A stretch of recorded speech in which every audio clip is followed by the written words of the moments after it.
전세 사기 피해가 서울과 인천을 넘어 전국으로 확산하자 오늘 정부가 긴급 대책을 내놨습니다. 피해자들이 원하면 정부가 집을 사들여 계속 살 수 있게 해주겠다는 겁니다. 이를 위해 LH가 집을 사서 서민들에게 값싸게 세를 놓는 매입 임대 제도를 활용하기로 했습니다. 피해자들 사이에서는 그나마 다행이지만 보증금 회수 방안도 고민해야 한다는 지적이 나옵니다. 오원석 기자입니다. 원희룡 국토교통부 장관이 구제책을 내놓은 건 오늘 오후 인천 주안역에서 전세 사기 피해자들을 만난 자리에서입니다. 이미 있는 주택을 사서 집주인 노릇만 해주던 매입임대 이 부분을 대상을 돌리겠다는 거니까요. 대상을 전세 사기 물건을 우선적으로 사는 걸로 한다. LH는 매년 공공임대를 위해 집을 사들이는데 올해는 전세 사기 피해 주택을 최우선으로 매입한다는 계획입니다.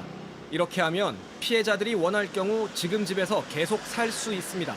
LH가 집주인이 되고 임대료는 주변 전월세 시세의 30에서 50%를 내면 됩니다. LH의 올해 매입 물량은 총 2만 6천 채, 예산은 5조 5천억 원 규모입니다. 피해자들 사이에서는 일단 집이 경매에 넘어가 쫓겨나지 않게 된 건 다행이란 반응이 나옵니다. 다만 피해자들과 소통 없이 갑자기 나온 대책이라 실효성이 의심된다는 지적도 있습니다. 무슨 정책을 내실 거면 피해자가 이게 괜찮은지 저희는 같이 상의를 하고 싶거든요. 왜냐하면 저 특별법도 지금 장관님이 얘기하시는 게 뭔가 좀 괴리가 있는 발언들을 많이 하셔서. 보증금을 돌려받을 수 없다는 점에서 해법이 될 수 없다는 불만도 나옵니다. LH가 더 살 수 있게끔 뭔가 보장해주는 건 되는데 세입자들이 집주인에게 돌려받을 돈은 결국 돌려받지 못하는 채로 연장만 되는 거거든요. 야당에선 보증금을 돌려주는 공공매입을 추진하고 있지만 정부는 이 방안은 받아들일 수 없다는 입장입니다.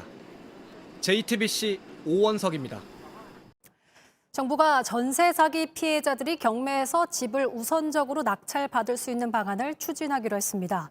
피해자들은 당장 길거리로 쫓겨나지 않게 돼 다행이지만 중요한 건 보증금을 되찾는 것이라는 입장인데요. 일부 피해자가 소송을 제기해 보증금을 전부 돌려받으란 법원의 확정 판결까지 받았지만 구제받지 못하고 있습니다. 공다솜 기자가 취재했습니다. 2021년 2월 A씨는 전세금 1억 원을 주고 인천 미추홀구의 한 오피스텔에 입주했습니다.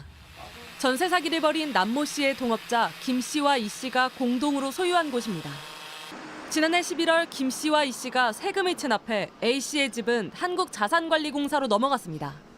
임대차 계약을 해지하는 통보를 임대인한테 했는데 그것도 답장이 없고 완전 잠적을 한 거죠. 경매에 넘겨져 보증금을 잃을까 서둘러 임대차 보증금 반환 소송을 제기했고 법원은 A씨의 손을 들어주며 보증금 전액을 돌려주라고 판단했습니다. 같은 집주인 명의의 오피스텔에 살던 B씨도 집주인을 상대로 낸 보증금 반환 소송에서 이겼습니다. 판결은 확정됐지만 A씨와 B씨 모두 한 푼도 돌려받지 못하고 있습니다. 명의만 빌려준 것이라고 주장하는 E씨는 재산 조회를 해보니 빈털터리에 가까웠습니다. 김 씨는 법원의 서류를 받지 않아 재산이 얼마인지 파악도 할 수 없는 상태입니다. 압류를 하거나 이렇게 할 수도 없는 상황인 거예요. 이긴다고 해도 아무것도 받을 수가 없는 상황이에요. 희망이 없다고 보는 게 맞는 것 같아요. 경매에 낙찰된다 해도 시세보다 더 많은 근저당권이 설정된 상황. 소송하느라 빚만 더 늘었다는 하소연이 나옵니다. 비용만 해도 100만 원이 넘는 것 같아요. 이분들이 처벌을 세게 받거나 저희가 피해를 구제받을 수 있어야 되는 둘 다 안 되는 상황이 계속해서 되는 거죠.